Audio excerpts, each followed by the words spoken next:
Hi everyone, welcome to James English. Let us continue with types of clauses part 2. Today we learn what is a clause. A clause indicates group of words, it gives some meaning, it consists of subject and verb. Then how many types of clauses are there? Based on structure, there are 3 clauses. They are dependent clause, independent clause and coordinate clause. What is a dependent clause? Dependent clause refers to a group of words. I repeat, a dependent clause indicates a group of words which give some meaning but do not give complete meaning. It is also known as a subordinate clause. I repeat, it is also known as a subordinate clause. A dependent clause consists of subject and verb. Now look at the example 1 and you will get complete clarity. While I was walking along the road. Here, while I was walking along the road, what is the subject? I. And what is the verb? Walking. So put together we can call it, it's a group of words. It gives some meaning but it doesn't give complete meaning. And such group of words are known as dependent clauses. And dependent clause is also known as a subordinate clause. Look at this second example, it gives you more clarity. When I saw them, so altogether we can call it a group of words.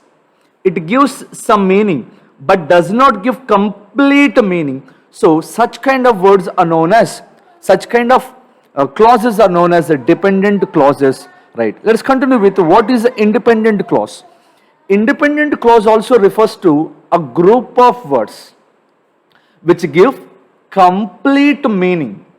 A dependent clause doesn't give complete meaning, whereas an independent clause gives complete meaning. An independent clause is also known as main clause and principal clause. Please remember the words. It is also known as a main clause or a principal clause. A dependent clause consists of just subject and verb, but whereas an independent clause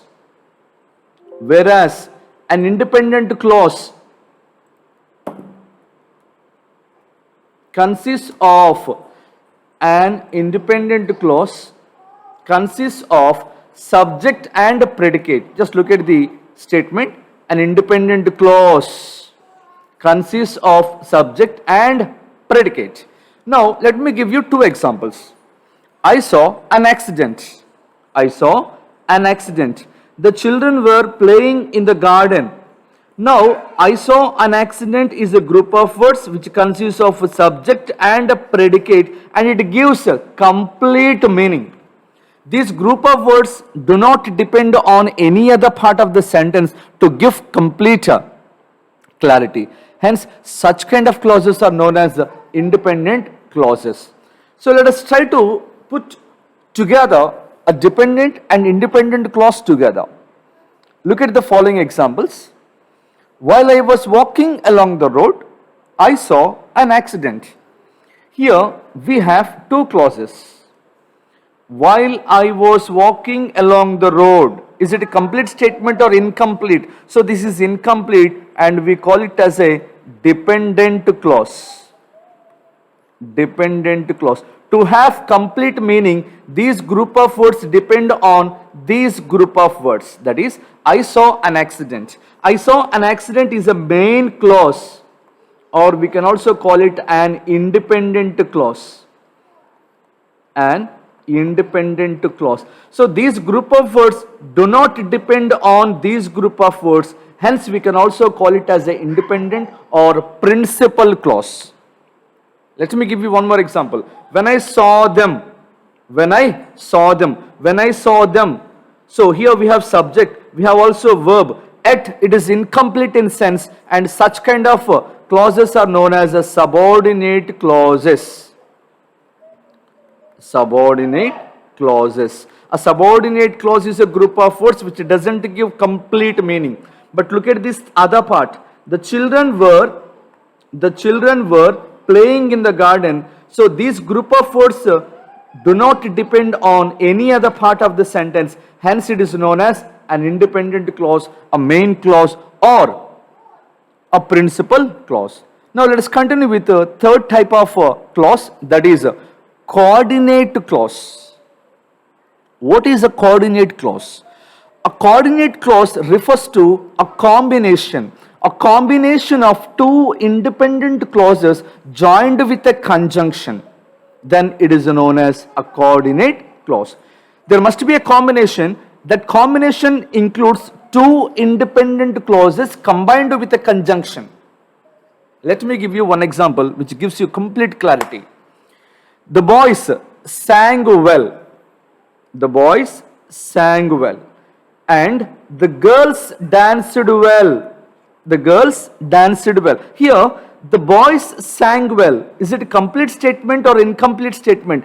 This is absolutely a complete statement. Hence, we can call it this one as a main clause.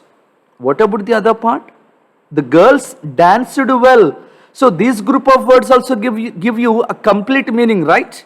Hence, this is also a main clause. Here, we have two main clauses connected with a conjunction. Hence, it is known as a coordinate clause. Please look at the second example. Virat played well. Virat played well, but India lost the match. Virat played well, but India lost the match. Here, Virat played well is a group of words which gives you complete meaning. Hence, it is called a main clause or an independent clause or a principal clause. What about the other part of the example? India lost the match. This also gives you a complete clarity, right? And this is also known as a main clause. Two main clauses connected with a conjunction is known as a coordinate clause. Now, having learned what is a dependent, what is independent, what is a coordinate, let us check our knowledge. It's question time. It's question time. Identify the types of clauses among the following sentences. Here we have three examples. Wherever I underline, you need to identify whether it is a dependent, independent, or coordinate. Are you ready? Shall we begin? Okay, right. If you run fast, what kind of clause? If you run fast, what kind of clause? This is a dependent clause. This is a dependent clause because if you run fast, it doesn't give you complete meaning. It depends on the other part of the sentence. Then what about you will catch the train?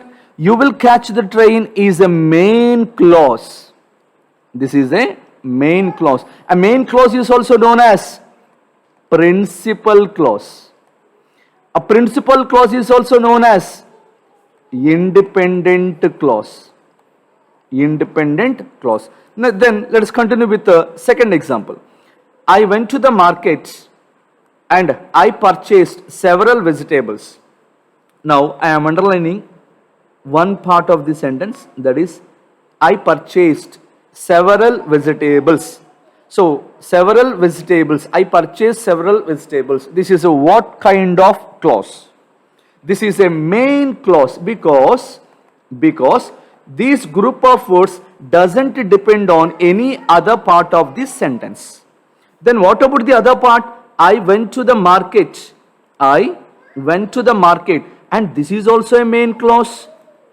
This is also a main clause. So two main clauses connected with a conjunction. What do you call it?